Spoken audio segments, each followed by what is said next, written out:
أعوذ بالله من الشيطان الرجيم بسم الله الرحمن الرحيم اللهم صل على محمد وعلى آله وأصحابه أجمعين۔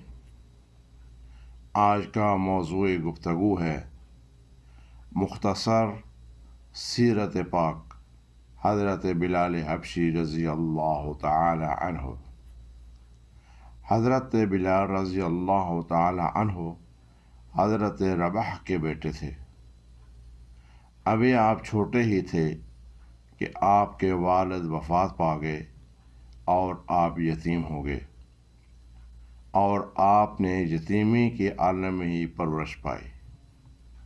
آپ کے والد کے بعد آپ کی خاندان میں آپ کی 2 بہنیں، ایک بھائی اور ایک والدہ تھی۔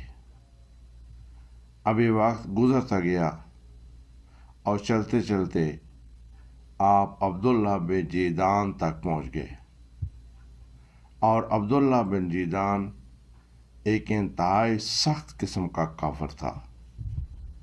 ابھی رفتہ رفتہ اسلام نے چمکنا شروع کر دیا۔ حضرت بلال ایک محنتی اور ایک جفا کش انسان تھے۔ جہاں پہ آپ کام کیا کرتے تھے اسی رستے سے حضرت ابوبکر صدیق رضی اللہ تعالی عنہ گزرا کرتے تھے۔ ایک دن حضرت ابوبکر صدیق رضی اللہ تعالی عنہ حضرت بلال رضی اللہ تعالی عنہ کے پاس کھڑے ہو گئے اور کہنے لگے، اے بلال، کب تک تو ان بہت سارے خداؤں کی پوجا کرتا رہے گا؟ یہ زندگی میں کبھی بھی آپ کو عزت و آبرو اور تکریم نہیں دیں گے۔ میں تجھے ایک ایسا در بتاتا ہوں کہ جو آپ کو زمانے میں محترم کر دے گا۔ ابھی حضرت بلال ایک سنجیدہ اور سمجھ بوجھ والے انسان تھے۔ انہوں نے اسلام قبول کر لیا۔ حضرت بلال کی خواہش تھی اور وہ چاہتے تھے کہ وہ اپنے اس اسلام قبول کرنے کے واقعے کو پوشیدہ رکھیں اور ان کا اسلام لانا چھپا رہے۔ لیکن آپ کی زندگی میں 2 ایسے واقعات رونما ہوئے کہ آپ کا اسلام قبول کرنا واضح ہو کے ظاہر ہو گیا۔ ایک دفعہ عبداللہ بن جیدان نے حضرت بلال رضی اللہ تعالی عنہ کو کسی کام کی غرض سے اپنے بت خانہ میں بھیجا تو حضرت بلال نے وہاں پر دیکھا کہ ایک بتوں کی لمبی لائن لگی ہوئی تھی۔ آپ نے ان بتوں کے چہروں پہ مٹی لگا دی اور فرمانے لگے کہ جو اپنے منہ کو صاف نہیں کر سکتے وہ دوسروں کی کیا مدد کریں گے۔ ابھی اس وقت کچھ اور لوگ بھی اس بت خانہ میں موجود تھے۔ انہوں نے آ کے سارا ماجرا عبداللہ بن جیدان کو بتا دیا اور کہنے لگے کہ آپ کے غلام بلال نے اسلام قبول کر لیا ہے، اور اگر یہی خبر باہر نکلی تو آپ کی عزت و آبرو خاک میں مل جائے گی۔ یہ سننے کے بعد عبداللہ بن جیدان نے ایک اور بڑے کافر امیہ بن خلف سے رابطہ کیا اور اسے کہا کہ میں بلال کو نہیں رکھنا چاہتا، آپ بلال کو اپنے ساتھ رکھ لیجیے۔ لیکن اس نے یہ نہیں بتایا کہ حضرت بلال رضی اللہ تعالی عنہ نے اسلام قبول کر لیا ہے۔ وہ بھی اپنی سختی کی وجہ سے بہت زیادہ مشہور تھا۔ ابھی ایک دن حضرت عمار بن یاسر، جو کہ ایک غریب آدمی تھے، سب کفار نے اکٹھا ہو کر ان کو مارنا شروع کر دیا اور مار مار کر ان کا جسم لہو لہان کر دیا۔ ابھی حضرت عمار بن یاسر بھی یہ جانتے تھے کہ حضرت بلال نے اسلام قبول کر لیا ہے۔ ابھی جب سب کافر حضرت عمار بن یاسر کو مار مار کر تھک گئے اور امیہ بن خلف بھی تھک گیا، تو اس نے کہا کہ حضرت بلال جو کہ ایک جفاکش اور سخت آدمی تھے، اس کو حضرت عمار بن یاسر کو مارنے کے لیے کہا جائے۔ تو اس نے حضرت بلال کو بلایا اور بولا کہ یہ کوڑا لے لو اور حضرت عمار بن یاسر کو مارنا شروع کر دو۔ حضرت بلال ابھی وہاں پہ موجود تھے، تو حضرت عمار بن یاسر نے تھوڑا قریب آ کر حضرت بلال کو کہا کہ اے بلال، آپ 2-4 کوڑے مجھے مار لیجئے اور اپنے آپ کو بچا لیجئے۔ ابھی حضرت بلال کبھی کوڑے کو دیکھتے ہیں، کبھی کافروں کی طرف دیکھتے ہیں، کبھی عمار بن یاسر کی طرف دیکھتے ہیں۔ آخر میں حضرت بلال نے عمار بن یاسر سے کہا کہ اے عمار، تو جس رب کو مانتا ہے میں بھی اسی رب کو مانتا ہوں اور میں بھی اسی کی عبادت کرتا ہوں۔ پہلے تو اکیلا مار کھاتا تھا، ابھی ہم دونوں مار کھائیں گے۔ اور آپ نے کوڑے کو اٹھایا، ہوا میں لہرایا اور دور پھینک دیا۔ ابھی حضرت بلال کی اس حرکت سے سب کافر آگ بگولا ہو گئے، اور امیہ بن خلف حضرت بلال سے پوچھنے لگا کہ ہے بلال، تجھے پتہ ہے کہ تیرے ساتھ کیا ہوگا؟ تو حضرت بلال نے جواب دیا، ہاں مجھے پتہ ہے، تو مجھے مارے گا۔ ابھی کفار نے حضرت بلال پر سختی شروع کر دی، آپ کو لوہے کی سلاخیں پہنا دی گئیں اور عرب کے گرم ریگستان میں آپ کو لٹا دیا گیا۔ جو ہی گرم دھوپ کی وجہ سے یہ سلاخیں گرم ہوتی تو حضرت بلال رضی اللہ تعالی عنہ کے جسم کو تکلیف پہنچتی، تو آپ احد احد پکار اٹھتے تھے۔ حضرت بلال کو طرح طرح کی سزائیں دی جاتی ہیں، اور وہاں سے گزرنے والے لوگ حضرت بلال رضی اللہ تعالی عنہ سے کہتے کہ تو جس کا کلمہ پڑھتا ہے ابھی اسی کو بلا کہ تجھے بچائے۔ ایک کافر نے حضرت بلال رضی اللہ تعالی عنہ سے پوچھا کہ اگر تیرا رب اور تیرا رسول سچے ہیں تو تجھے بچاتے کیوں نہیں؟ تو حضرت بلال رضی اللہ تعالی عنہ نے بہت زبردست جواب دیا۔ آپ کہنے لگے کہ جب آپ بازار جاتے ہیں اور کوئی برتن خریدنے لگتے ہیں تو آپ اس کو خوب ٹھوک کر چیک کرتے ہیں کہ کہیں یہ برتن کچا تو نہیں ہے۔ مجھے بھی اسی طرح چیک کیا جا رہا ہے۔ بس آپ لوگ دعا کرو کہ میں اپنے امتحان میں کامیاب ہو جاؤں۔ لکھنے والا لکھتا ہے کہ جب بھی حضرت بلال رضی اللہ تعالی عنہ کو زیادہ تکلیف ہوتی تو آپ اونچا اونچا الاحد الاحد پکارتے تھے۔ اور یہ بھی لکھا کہ حضرت بلال رضی اللہ تعالی عنہ 2 جگہوں پہ احد احد پکارا کرتے تھے۔ ایک جب آپ کے جسم کو زیادہ تکلیف پہنچتی، اور دوسرا جب کوئی کافر آپ کے قریب سے گزرتا تو اس کو چڑھانے کے لیے حضرت بلال رضی اللہ تعالی عنہ اونچا اونچا احد احد پکارتے تھے۔ ابھی ایک دفعہ حضرت ابو بکر صدیق رضی اللہ تعالی عنہ حضرت بلال کے قریب سے گزرے تو آپ نے فرمایا کہ اے بلال، اگر یہ لوگ آپ کو اونچا اونچا احد احد کہنے سے سزائیں دیتے ہیں، آپ کو تکلیفیں دیتے ہیں، تو آپ دل میں احد احد کہہ دیا کرو۔ تو حضرت بلال نے کہا اچھا۔ پھر 3 دن تک حضرت بلال نے آہستہ آہستہ اپنے دل میں احد احد کہا تو آپ کو کسی نے کوئی تکلیف نہ دی۔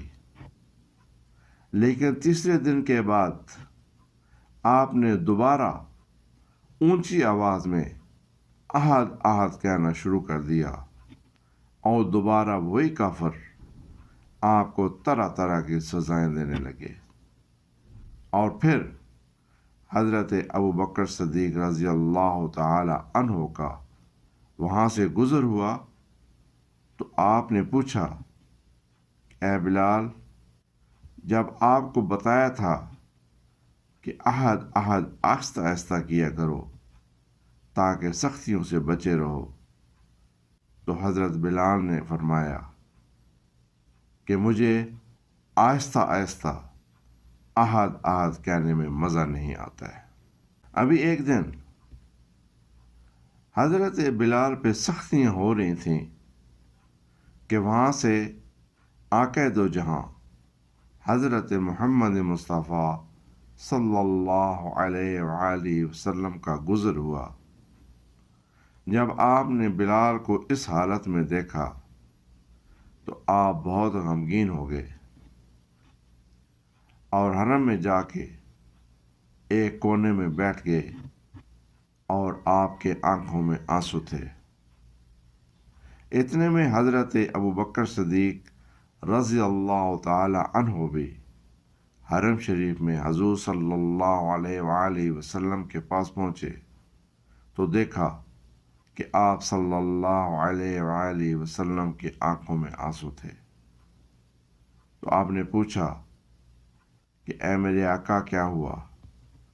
تو حضور صلی اللہ علیہ وآلہ وسلم نے فرمایا کہ میں سوچ رہا ہوں کہ اب اگر رب ذوالجلال مجھے پیسے دے دے تو میں بلال کو خرید لوں۔ یہ سننے کی دیر تھی کہ حضرت ابو بکر صدیق رضی اللہ تعالی عنہ فوراً اپنے گھر پہنچے اور حضرت عباس کو امیہ بن خلف کے پاس بھیجا کہ بلال مجھے بیچ دو۔ جب حضرت عباس نے امیہ بن خلف کے ساتھ جا کے بات کی تو وہ کہنے لگا کہ میں اس کے بہت زیادہ پیسے لوں گا۔ تو حضرت عباس نے جا کر گھر میں حضرت ابو بکر صدیق رضی اللہ تعالی عنہ کو بتایا تو حضرت ابو بکر صدیق رضی اللہ تعالی عنہ نے کہا، چلو امیہ بن خلف کے پاس چلتے ہیں اور پوچھتے ہیں کہ کیا کہتا ہے۔ جب آپ امیہ بن خلف کے پاس پہنچے اور کہا کہ بلال ہمیں چاہیے، تو امیہ بن خلف نے کہا کہ آپ کو آپ کا جو روم کا غلام ہے وہ، اس کے ساتھ 2 لونڈیاں اور 2000 دینار بلال کے لیے دینا پڑیں گے، تب آپ کو بلال ملے گا۔ آپ دوبارہ واپس گئے، گھر میں جا کے سب تیاری کر کے دوبارہ امیہ بن خلف کی طرف چلنے لگے تو حضرت عباس جو کہ ابھی تک اسلام نہیں لائے تھے وہ کہنے لگے، کہ آپ تو ایک اچھے سمجھ بوجھ والے تاجر ہیں، یہ کیسی تجارت کر رہے ہیں؟ تو حضرت ابوبکر صدیق رضی اللہ تعالی عنہ نے جواب دیا کہ ابھی تک آپ کو اس تجارت کا مزہ اور اس تجارت کی لذت کا اندازہ نہیں ہے۔ اس تجارت میں جو لذت میں محسوس کر رہا ہوں، آپ کو اس کا اندازہ نہیں ہے۔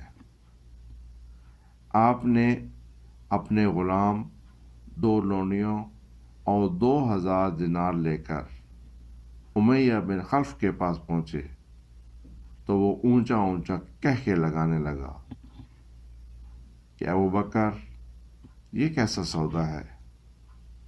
تو حضرت ابوبکر رضی اللہ تعالی عنہ نے جواب دیا کہ اگر مجھے روم کی حکمرانی مل جائے اور مجھے روم کا حکمران بنا دیا جائے اور تو مجھے کہے کہ بلال کے بدلے میں مجھے روم کی حکمرانی چاہیے، تو میں تجھے روم کا حکمران بنا کر پھر بھی بلال خرید لوں گا۔ ابھی حضرت ابوبکر صدیق رضی اللہ تعالی عنہ نے حضرت بلال کو خرید لیا اور حضرت بلال کو گلے سے لگا لیا۔ ابھی حضرت بلال نے کہا کہ چلو جلدی جلدی حضور صلی اللہ علیہ وآلہ وسلم کے پاس چلتے ہیں۔ تو حضرت ابوبکر صدیق رضی اللہ تعالی عنہ نے فرمایا کہ اے بلال، جلدی نہ کرو، جب میں آپ کو لینے کے لیے آیا تھا تو آپ کے غم میں نبی اکرم صلی اللہ علیہ وآلہ وسلم بہت غمگین تھے۔ جب آپ کو اس حالت میں دیکھیں گے تو آپ صلی اللہ علیہ وآلہ وسلم اور زیادہ غمگین ہو جائیں گے۔ تو وہاں سے حضرت ابوبکر صدیق رضی اللہ تعالی عنہ حضرت بلال کو اپنے ساتھ اپنے گھر لے گئے۔ وہاں پہ آپ کو بنایا اور سنوارا اور پھر بارگاہ رسالت کی طرف چل دیے۔ جب بارگاہ رسالت میں پہنچے تو نبی اکرم صلی اللہ علیہ وآلہ وسلم ایک دفعہ بلال کو دیکھتے، پھر حضرت ابوبکر صدیق رضی اللہ تعالی عنہ کو دیکھتے اور آپ نے فرمایا، اے ابوبکر، اللہ آپ کو اس کی جزا دے۔ جب یہ بات سنی تو حضرت ابوبکر صدیق رضی اللہ تعالی عنہ کے آنکھوں میں آنسو آ گئے۔ تو نبی اکرم صلی اللہ علیہ وآلہ وسلم نے ارشاد فرمایا کہ میں چاہتا تھا کہ میرے سے بھی کچھ پیسے لے جاتے اور اس میں میرا بھی حصہ ہو جاتا۔ تو حضرت ابوبکر صدیق رضی اللہ تعالی عنہ نے کہا کہ اے میرے آقا، یہ بھی تو سب آپ ہی کا ہے۔ ابھی نبی اکرم صلی اللہ علیہ وآلہ وسلم نے حضرت بلال رضی اللہ تعالی عنہ کو گلے سے لگا لیا۔ ابھی حضور صلی اللہ علیہ وآلہ وسلم نے حضرت بلال کے لیے گھر سے کچھ منگایا، وہ تھیں کھجوریں۔ ابھی نبی اکرم صلی اللہ علیہ وآلہ وسلم ان میں سے نرم نرم کھجوریں لیتے، ان سے گٹھلیاں نکالتے اور حضرت بلال کو کھانے کے لیے دیتے تھے۔ ابھی نبی اکرم صلی اللہ علیہ وسلم نے اپنے گھر کی تمام ذمہ داریاں حضرت بلال رضی اللہ تعالی عنہ کو سونپ دیں۔ ابھی جب نبی اکرم صلی اللہ علیہ وآلہ وسلم دار الارقم میں ہوا کرتے تھے تو کچھ کفار باہر آ کے شور شرابہ کرتے تھے۔ تو حضرت بلال رضی اللہ تعالی عنہ نے عرض کیا کہ اے میرے آقا، مجھے ایک نیزہ لے دیجئے اور میں یہ اپنے پاس رکھوں گا اور یہ کفار پھر دوبارہ ایسا نہیں کر پائیں گے۔ ابھی نبی اکرم صلی اللہ علیہ وآلہ وسلم نے حضرت بلال کو نیزہ لا کے دے دیا۔ ابھی جدھر بھی جاتے بلال آگے آ کے اور آقا دو جہاں صلی اللہ علیہ وآلہ وسلم آپ کے پیچھے پیچھے ہوتے تھے۔ جو بھی کام نبی اکرم صلی اللہ علیہ وسلم نے حضرت بلال کو دیا، حضرت بلال نے اس کو انتہائی دلیری کے ساتھ انجام دیا۔ اور ابھی ہجرت کا وقت آ گیا تو نبی اکرم صلی اللہ علیہ وآلہ وسلم نے حضرت بلال رضی اللہ تعالی عنہ سے فرمایا کہ آپ مدینہ ہجرت کر جاؤ۔ تو حضرت بلال رضی اللہ تعالی عنہ عرض کرنے لگے کہ اے آقا صلی اللہ علیہ وسلم، آپ بھی مدینہ تشریف لائیں گے؟ تو آپ نے فرمایا ہاں میں بھی آؤں گا۔ ابھی نبی اکرم صلی اللہ علیہ وآلہ وسلم نے حضرت بلال کو ایک قافلے کا سالار بنا کر اس قافلے کو مدینہ روانہ کر دیا۔ ابھی کبھی حضرت بلال اس قافلے کے آگے، کبھی پیچھے، کبھی دائیں کبھی بائیں، چلتے چلتے بخیر و عافیت یہ قافلہ مدینہ پاک پہنچ گیا اور سب لوگ اپنے اپنے کام میں لگ گئے۔ اور حضرت بلال رضی اللہ تعالی عنہ مکے کی طرف دیکھ کر کھڑے ہو گئے۔ تو سب نے پوچھا کہ اے بلال کیا ہوا؟ تو آپ نے عرض کیا کہ مجھے نبی اکرم صلی اللہ علیہ وآلہ وسلم نے فرمایا تھا کہ میں بھی مدینہ آؤں گا، تو میں ابھی ان کے انتظار کر رہا ہوں۔ ابھی جب نبی اکرم صلی اللہ علیہ وآلہ وسلم مدینہ پاک تشریف لے آئے تو حضرت بلال نے عرض کیا کہ یا رسول اللہ صلی اللہ علیہ وسلم ابھی کیا کرنا ہے؟ تو نبی اکرم صلی اللہ علیہ وسلم نے فرمایا کہ مسجد بنانی ہے۔ جب مسجد قباء بن رہی تھی تو اس میں حضرت بلال نے بہت زیادہ کام کیا، اور پھر اس طرح ہی مسجد نبوی شریف کی تعمیر میں بھی حضرت بلال نے بڑھ چڑھ کر اور بہت زیادہ محنت سے کام کیا تھا۔ ابھی جب مسجد بن گئی تو صحابہ کرام نے نبی اکرم صلی اللہ علیہ وآلہ وسلم سے عرض کیا کہ یا رسول اللہ، ابھی ہم کس طرح نمازیوں کو نماز کے لیے بلایا کریں گے؟ کچھ صحابہ نے عرض کیا کہ ہم ایک آگ جلائیں گے، آگ کے شعلے کو دیکھ کر لوگ نماز کے لیے مسجد میں آ جائیں گے۔ اور کچھ نے کہا کہ ہم کوئی ڈھول وغیرہ یا کوئی ایسی چیز بجائیں گے جس کی آواز سن کر نمازی نماز کے لیے مسجد کی طرف آ جائیں گے۔ تو نبی اکرم صلی اللہ علیہ وسلم نے فرمایا کہ ٹھیک ہے، جاؤ اپنے اپنے گھروں میں، صبح دیکھیں گے کہ کیا کرنا ہے۔ ابھی رات کو حضرت عمر اور حضرت عبداللہ بن زید نے خواب میں دیکھا کہ کوئی آدمی اذان پڑھ رہا ہے۔ تو صبح آ کے نبی اکرم صلی اللہ علیہ وآلہ وسلم کو بتایا تو آپ صلی اللہ علیہ وسلم نے فرمایا کہ جو خواب آپ لوگوں نے دیکھا ہے ایسی ہی رب ذوالجلال کی بھی مرضی ہے۔ ابھی صحابہ نے عرض کیا کہ یا رسول اللہ صلی اللہ علیہ وسلم، ابھی اذان پڑھے گا کون؟ تو آپ نے فرمایا بلال۔ اور ابھی بلال نے اذان دینا شروع کر دی۔ حضرت بلال رضی اللہ تعالی عنہ کے زندگی کے اور بھی بہت سے پہلو ہیں، لیکن اس مختصر سے وقت میں سب کا احاطہ کرنا ناممکن ہے۔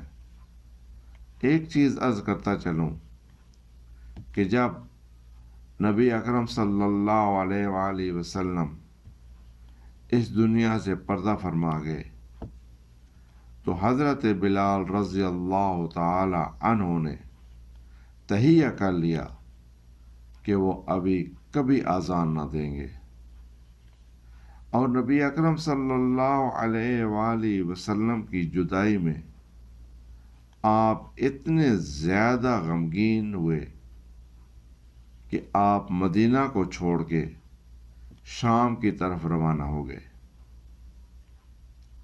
ایک دفعہ نبی اکرم صلی اللہ علیہ وآلہ وسلم آپ کو خواب میں آئے اور آپ نے فرمایا کہ اے بلال، یہ کیسی بے وفائی ہے کہ ہمیں چھوڑ کے دور چلے گئے اور واپس نہ آئے۔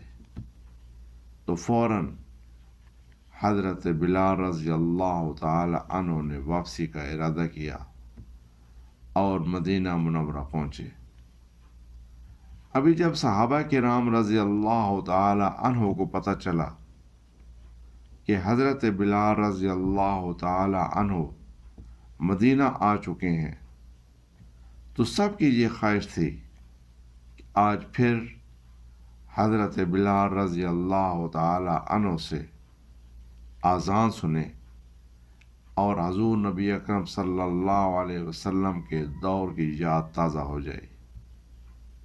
لیکن کیونکہ حضرت بلال رضی اللہ تعالی عنہ ارادہ کر چکے تھے کہ وہ آئندہ کبھی اذان نہیں دیں گے، تو صحابہ کرام کو پتہ تھا کہ حضرت بلال نہیں مانیں گے، تو آپ نے حضرت امام حسن اور حضرت امام حسین علیہ السلام کو حضرت بلال رضی اللہ تعالی عنہ کو اذان کہنے کے لیے کہا۔ تو حضرت امام حسین اور حضرت امام حسن حضرت بلال کے سامنے تھے اور فرمایا، اے بلال، جس طرح آپ ہمارے نانا صلی اللہ علیہ وسلم کی خاطر اذان دیا کرتے تھے، آج ایسی اذان ہمیں سناؤ تاکہ ہمارے نانا کی یاد تازہ ہو جائے۔ آپ نے اذان دینا شروع کی، اور جب کہا نا اللہ اکبر تو نارمل، پھر جب کہا اشہد اللہ الہ الا اللہ تو نارمل، لیکن جب کہا نا اشہد ان محمد رسول اللہ اور آپ کی نظر سامنے اس منبر پر پڑی جس پر جب آپ اذان دیا کرتے تھے تو نبی اکرم صلی اللہ علیہ وسلم تشریف فرما ہوتے تھے، تو آپ کی نظر آپ صلی اللہ علیہ وسلم پہ پڑتی تھی۔ دیکھا کہ آپ صلی اللہ علیہ وسلم نہیں تھے، آپ غش کر کے گر گئے اور اس کے بعد کبھی اذان نہ دی۔ ابھی زندگی کے ٹائم گزرتا گیا۔